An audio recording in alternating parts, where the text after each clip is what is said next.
xinh đẹp kia, tại sao nhìn anh như thế?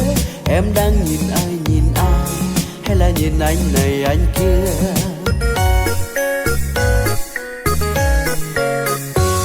Này cô nàng đẹp xinh xinh, khúc khích sao cười một mình, thẹn thùng nấp sau cánh cửa, nhìn chông trai đẹp trai tơ.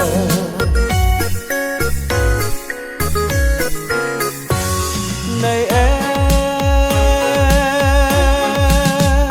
anh hy vọng em chưa có chồng, điệu cười em đó, cái duyên em đó, mong được bên anh.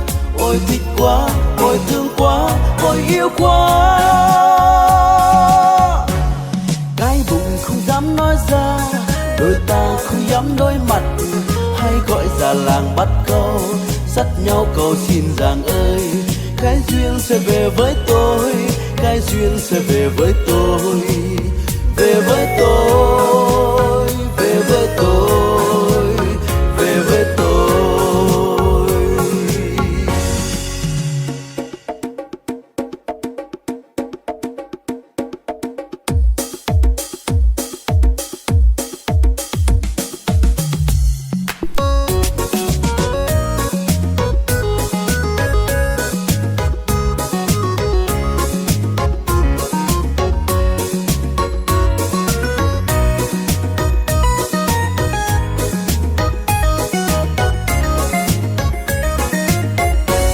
Hỡi cô em xinh đẹp kia, tại sao nhìn anh như thế?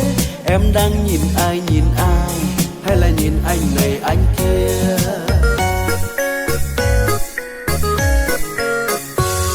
Này cô nàng đẹp xinh xinh, khúc khích sao cười một mình, thẹn thùng nấp sau cánh cửa, nhìn chông trai đẹp trai tơ.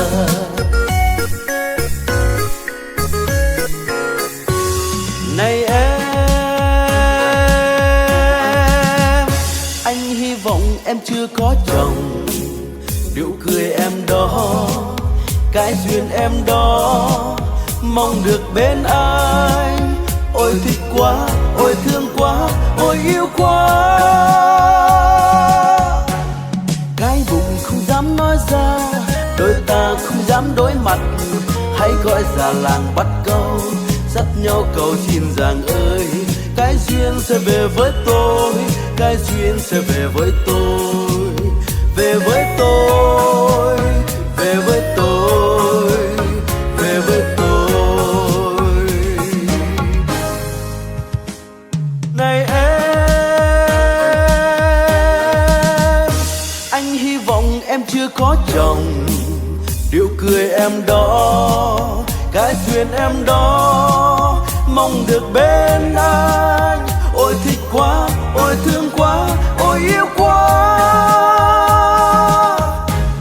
Cái bụng không dám nói ra, đôi ta không dám đối mặt, hay gọi già làng bắt câu, dắt nhau cầu xin rằng ơi, cái duyên sẽ về với tôi, cái duyên sẽ về với tôi, về với tôi.